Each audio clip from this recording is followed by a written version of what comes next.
Hello interwebs, welcome to Let's Build Computers. I'm voiceovering some old footage that I recorded quite a few months back now when I was testing a computer to see how much power it actually drew from the socket. Because I wanted to find out how much of a power supply you really need in a gaming rig.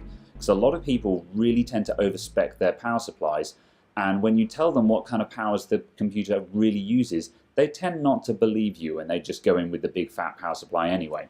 So what we've got here is an i5, a GTX 1070, a H100 water cooler, hard drive, SSD, and 16 gigs of RAM. So usual refinements for a standard gaming rig these days. Right now we're idling, and it's idling at just over 50 watts. So this is about standard for most computers. So what we're going to do now is we're going to load up the CPU and see how much power the CPU draws from the wall. So let's try that out.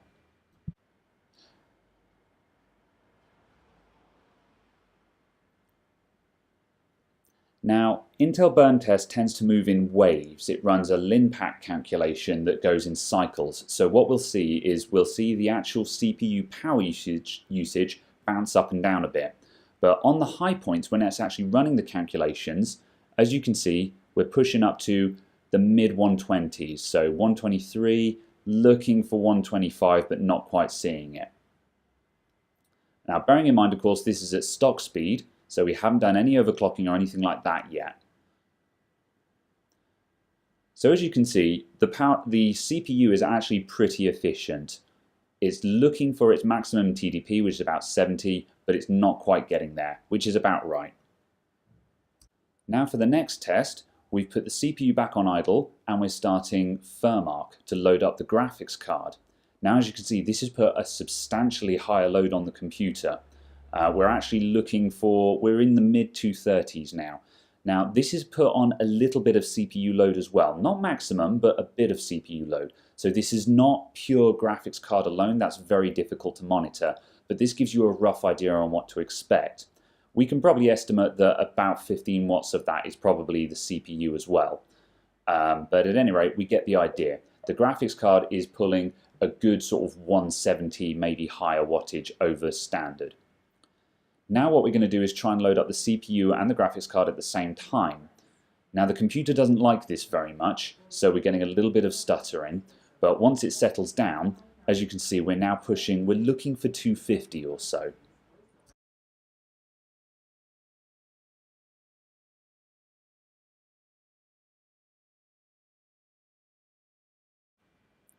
So now we've got a base mark for roughly how much power we're using with stock clock speeds. Let's try putting a bit of an overclock on the graphics card. We're going to dial in a bit of a modest overclock. We're going to put another 50 megahertz on it, and we're going to lift the power target up here, which is going to increase the power draw of the graphics card as well. So this is the initial stages to getting more power out of the graphics card. And let's just see what kind of impact this has on the GPU draw only. So the CPU is idling now. Let's see what this does.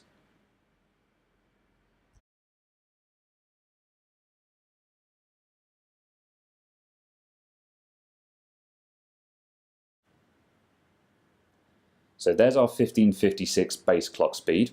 And as you can see, we've immediately seen a slight jump on the draw. If you look at the number in the bottom right of the screen, we've seen another 15 watts put onto that figure, which is the same as what we had when we were running the CPU at the same time. So we have seen an immediate increase in power draw with the extra clock speed now. So let's put it up a bit further and see what that goes if we go to 100 megahertz over.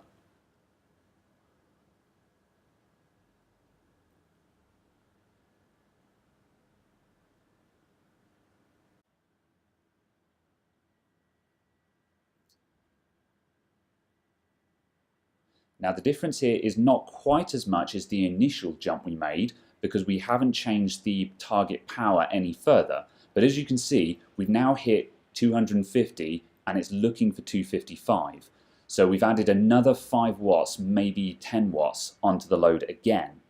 So overclocking the graphics card is having an immediate and visible effect on the power draw. However, we're not talking 50 or 100 watts here, we're talking just a couple of watts at a time. Even if you had a massive overclock on the graphics card, you could only possibly stretch to maybe 30 watts or maybe 40 watts if we get ridiculous over standard.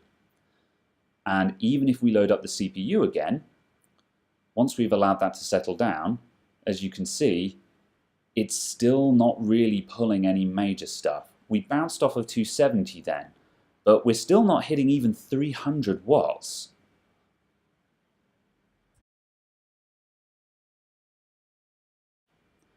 Okay, so now let's investigate how much overclocking the CPU will affect things. So we're going to drop into the BIOS and we're going to dial in a modest overclock on the CPU.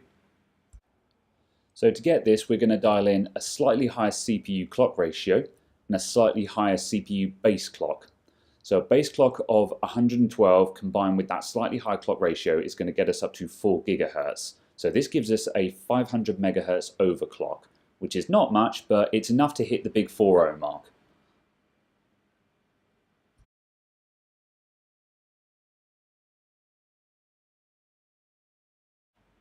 One reboot later, we're back in Windows, we're going to start up Intel burn-in tests again, and now we're going to see that firstly, the CPU package draw has now gone up to about 75 watts, so it's pushing over its standard draw now, so that is showing the increased power usage. And once Linpack comes around to its top speed, we're now seeing about 131, low 130s on the draw. Now previously we were in the low 120s. So we're seeing about 10 watts or so over what we previously had. So again, 500 megahertz, 10 watts, it's not a huge increase. Even if we had a big overclock on this CPU, we probably wouldn't see a huge amount of extra power draw.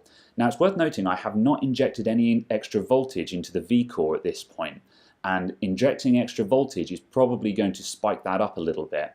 But on your CPU, you don't need a massive overclock. If you're just looking to get that big 4.0 just to get into the 4 GHz club, you don't need to up-spec your power supply to do that. It just isn't necessary at all. Even with like a 1 GHz overclock up to 4.5 GHz, I really doubt that we'd be pulling more than 20, maybe 25 watts over standard. So what we've now learnt now is that even with the extra overclocks, we're still not pulling as nearly as much as you would imagine. If I plumb this computer into a power supply calculator, it tells me to buy about a 400 watt power supply.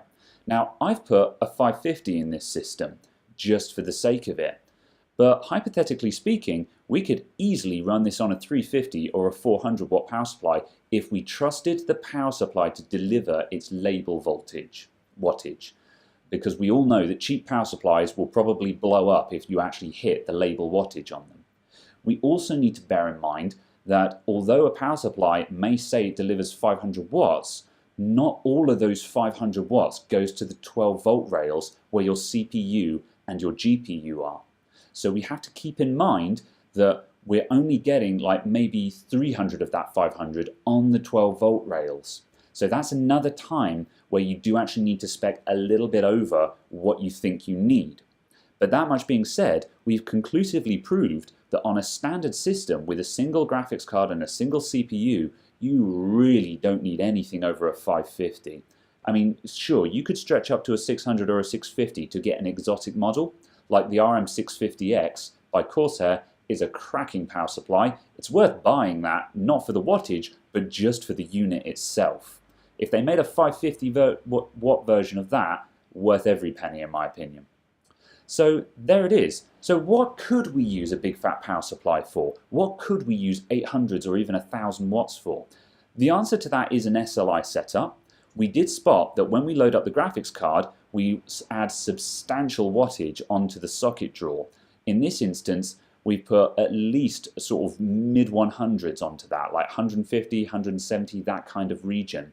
It's difficult to give an exact number because we don't know how much of the CPU we're using for this, but you get the idea. We can at least guesstimate that you want to allow for 170 or 180 watts for your graphics card.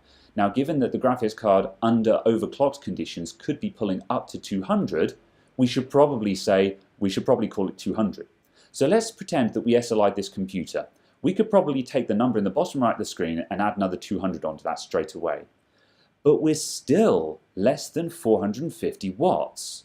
So you're still well below what people say you need.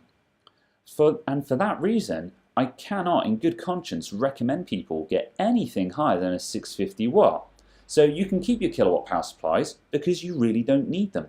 So there it is. If you have any questions, if you'd like me to run any more experiments, I'll see what I can do for you guys. Leave your comments down below. I'd love to hear what you guys think of this, because really I wasn't expecting these results. I was expecting to see I was expecting this system to be looking for 300 or 400 watts, and then I was going to say with an SLI system you need maybe 700 or 800 watts, but 650, I really don't think you need any more than that.